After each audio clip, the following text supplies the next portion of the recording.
Hello friend, welcome to Learn of Techno. Dear friend, आज का हमारा सेशन रहने वाला है वो फीटर फर्स्ट ईयर का एनएसक्यूएफ लेवल 4 से रिलेटेड थ्योरी का सेशन रहने वाला है। चलिए वीडियो को शुरू करते हैं। आज का हमारा फर्स्ट क्वेश्चन है, कौन सा कैलिपर आयामों का फाइन एडजस्टमेंट प्रदान करता है? Which caliper provide fine adjustment of dimension?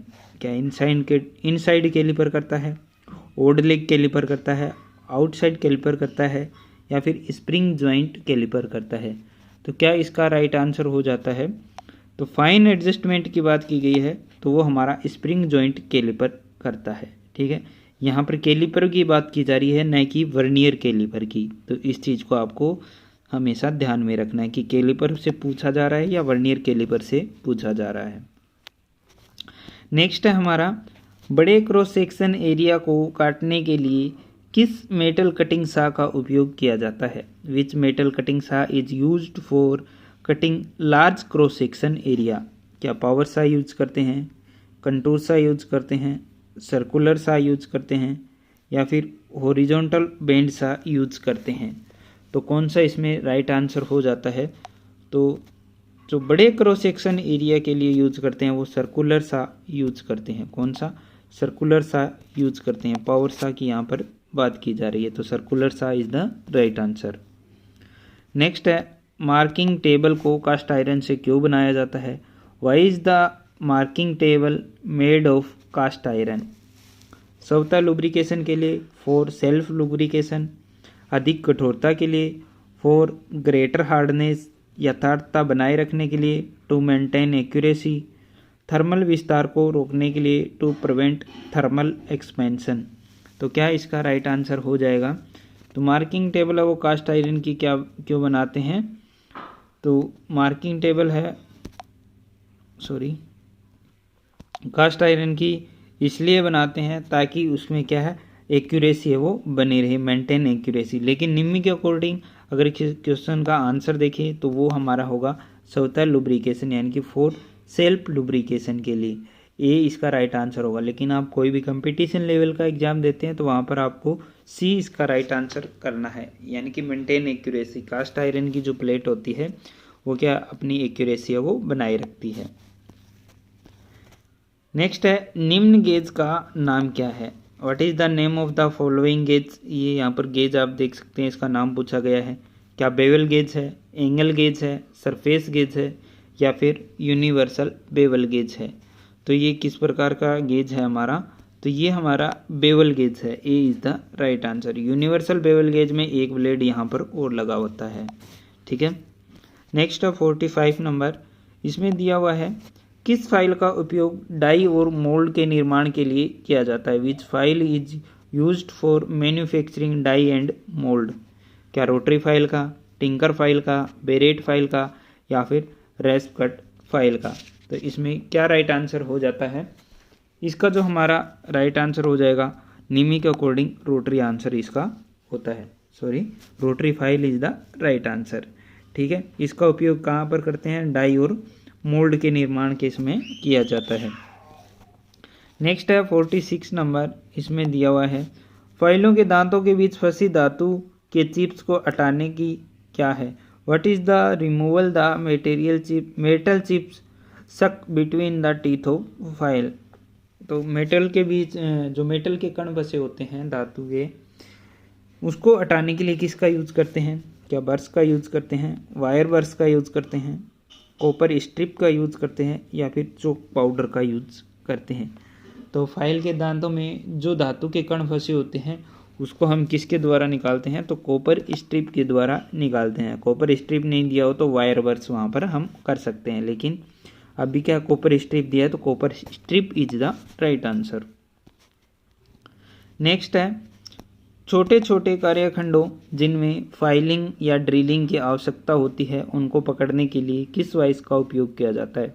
Which vice is use to hold small work piece that required filing और ड्रिलिंग? छोटे छोटे कार्यखंडों में फाइलिंग और ड्रिलिंग के लिए क्या पिन वाइस यूज करते हैं, पाइप वाइस यूज करते हैं, हैंड वाइस यूज करते हैं, या फिर टूल मेकर वाइस यूज करते हैं? तो यहाँ पर क्या है, स्मॉल वर्क पीस को होल्ड करने की बात की गई है। ठीक है, स्मॉल वर्क पीस को होल्ड करने के लिए हम किस फाइल का यूज़ करते हैं? तो यहाँ पर क्या है, हम हैंड वाइस का यूज़ करते हैं, लेकिन यहाँ पर क्या है, टूल मेकर वाइस हमें दी हुई है, क्योंकि यहाँ पर क्या बोला गया है, ड्रिलिंग भी करनी है। ठीक है, और फाइलिंग भी करनी है, तो वहाँ पर हम किसकी ओर जाएंगे? तो tool maker vice is the right answer. Next हमारा दिया हुआ है, किस हेक्सा ब्लेड का उपयोग घुमावदार रेखाओं के साथ काटने के लिए किया जाता है? Which hexa blade is use to cut along curved lines? क्या HSS ब्लेड है, ऑल हार्ड ब्लेड है, फ्लेक्सिबल ब्लेड है, या फिर डायमंड ब्लेड है?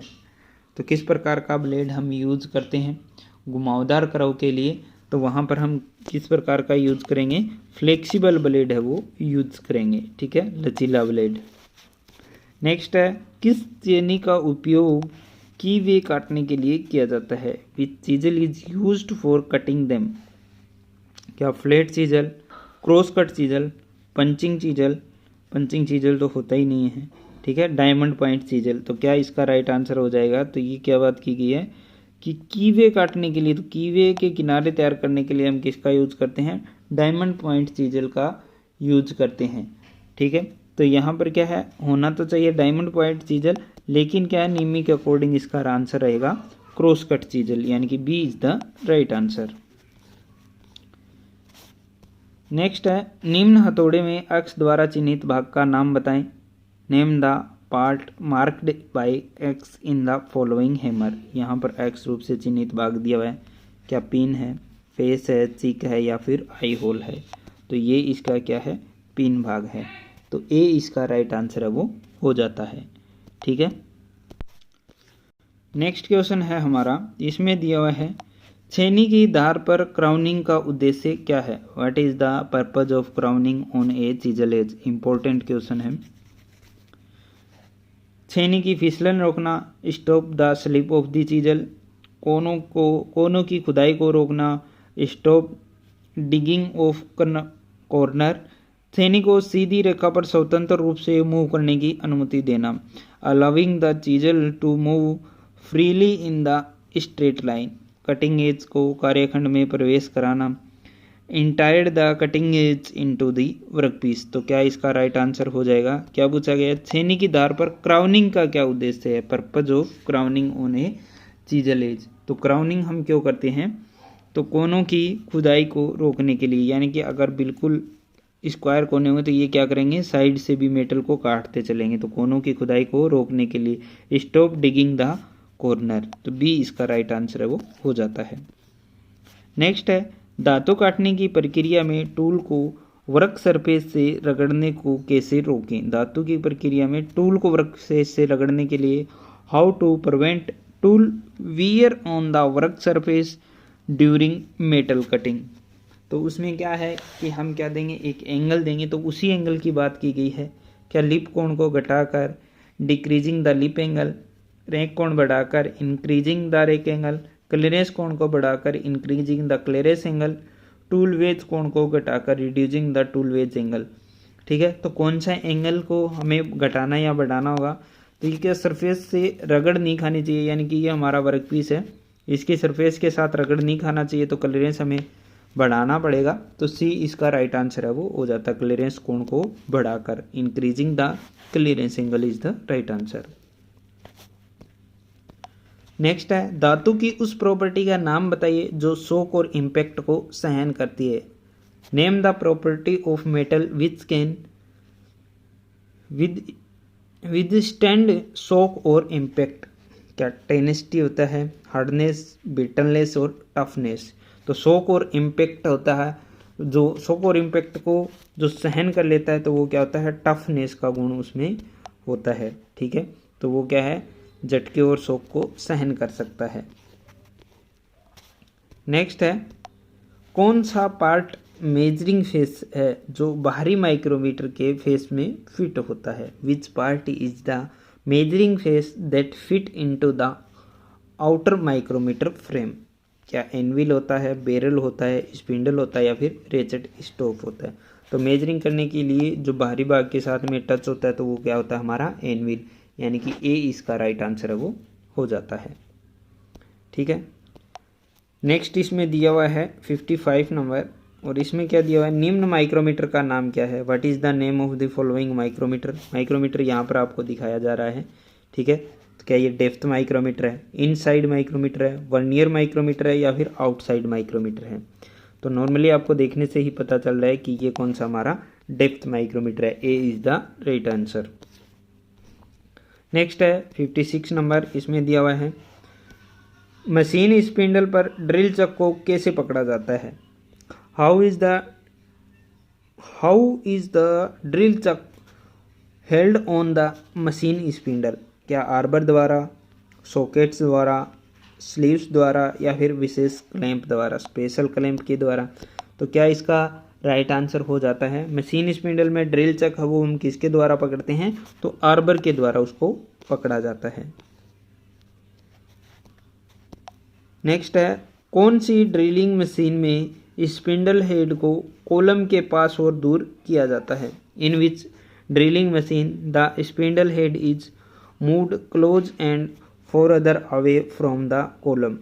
क्या पिलर ड्रिलिंग मशीन पर होता है, gang drilling machine, radial drilling machine, या फिर संवेदनशील bench drill machine, sensitive bench drill machine. तो क्या इसका राइट आंसर हो जाता है, तो जो हमारी रेडियल ड्रिलिंग मशीन होती है उसके ऊपर क्या है, हम स्पिंडल हेड को कॉलम पर आगे या पीछे कर सकते हैं, यानी कॉलम के पास में ला सकते हैं और कॉलम के दूर भी ले जा सकते हैं। कॉलम क्या होता है, जो उसका पिलर होता है उसको हम क्या कॉलम बोलते हैं, ठीक है। इस प्रकार से जो पिलर बना होता है ऐसा कुछ करके रेडियल ड्रिलिंग मशीन होती है। यहाँ पर हमारी मशीन होगी तो वो क्या है फिर इधर और इधर आगे पीछे मूवमेंट ले सकता है ये, ठीक है। नेक्स्ट क्वेश्चन दिया हुआ है, इसमें क्या दिया है, किस स्क्रू थ्रेड में क्रेस्ट और रूट को राउंड किया जाता है। In which screw threads the crest and root are round. Important question है, कंपटीशन लेवल में भी बहुत बार आया हुआ है। BA थ्रेड, BSF, BSW, या फिर एकमे थ्रेड। तो क्या इसका राइट आंसर हो जाता है जिसमें क्रेस्ट और रूट को दोनों को गोल किया जाता है, तो वो हमारी होती है BSW थ्रेड, ठीक है। ब्रिटिश स्टैंडर्ड विथवर्थ थ्रेड इसका ब्रिटिश स्टैंडर्ड विथवर्थ थ्रेड है। ये आंसर है इसका निमी के अकॉर्डिंग। अगर बेसिक क्वेश्चन के अकॉर्डिंग अगर इसका आंसर अगर हम देखें तो इसका नक्कल thread is the right answer होता है। कौन सा, नक्कल थ्रेड, ठीक है। लेकिन नक्कल थ्रेड आपको यहाँ पर नहीं दिया हुआ है, ठीक है। निमी के अकॉर्डिंग BSW थ्रेड दिया हुआ है, लेकिन BSW थ्रेड के जो रूट और क्रेस्ट होते हैं वो क्या होते हैं, हमारे V शेप में बने होते हैं, इस प्रकार से बने होते हैं, ठीक है। ये ब्रिटिश स्टैंडर्ड विथवर्थ थ्रेड की बात की जा रही है, ठीक है। नेक्स्ट क्वेश्चन है, इसमें दिया हुआ है निम्न टेप रिंच का क्या नाम है। What is the name of the following tap wrench. Tap wrench यहाँ पर आपको दिखाया जा रहा है, क्या बॉक्स टाइप टेप रेंच है, सॉलिड टाइप टेप रेंच है, टी हैंडल टेप रेंच है, या फिर एडजस्टेबल टेप रेंच है। तो एडजस्टेबल और टी हैंडल तो है नहीं, ठीक है। तो ये क्या है, किस प्रकार का टेप रेंच होता है, A और B में से क्या इसका राइट आंसर होगा। तो इसका जो राइट आंसर होता है वो होता है हमारा बॉक्स टाइप रेंच होता है।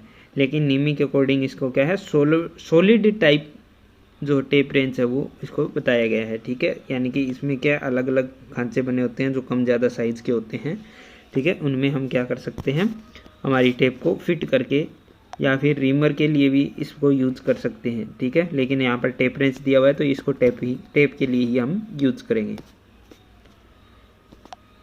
नेक्स्ट है टेप ड्रिल साइज की गणना का सूत्र क्या है। टेप ड्रिल साइज की गणना का सूत्र मैंने आपको 2-3 बार बता दिया है कि TS-2D होता है, ठीक है। What is the following to calculate tap drill size. तो टेप ड्रिल साइज बराबर मेजर डाया माइनस 2 इंटू गहराई, यानी कि टेप ड्रिल साइज बराबर major diameter minus 2 into depth, या फिर मेजर डायामीटर प्लस 2 इंटू गहराई, मेजर व्यास माइनस 2 इंटू गहराई 2 प्लस गहराई, और मेजर व्यास प्लस 2 प्लस गहराई। तो इसमें से क्या है, ए इसका राइट आंसर है वो हो जाता है। A is the right answer, ठीक है। टेप ड्रिल साइज बराबर मेजर व्यास यानी कि tape size minus 2 into D, 2 गुणा डेप्थ उसकी जो उसकी पिच होती है उसको डेप्थ के साथ में हम यूज करते हैं, ठीक है। डियर फ्रेंड, अगर आपको वीडियो अच्छा लगता है तो अपने फ्रेंड सर्कल में ज़रूर शेयर कीजिए। हमारे चैनल पर आप हर शाम 8 बजे विजिट करना न भूलें। आपको कुछ नया सीखने के लिए मिलेगा जो आपके लिए लाइफ टाइम फ्री रहने वाला है। Wish you all the best.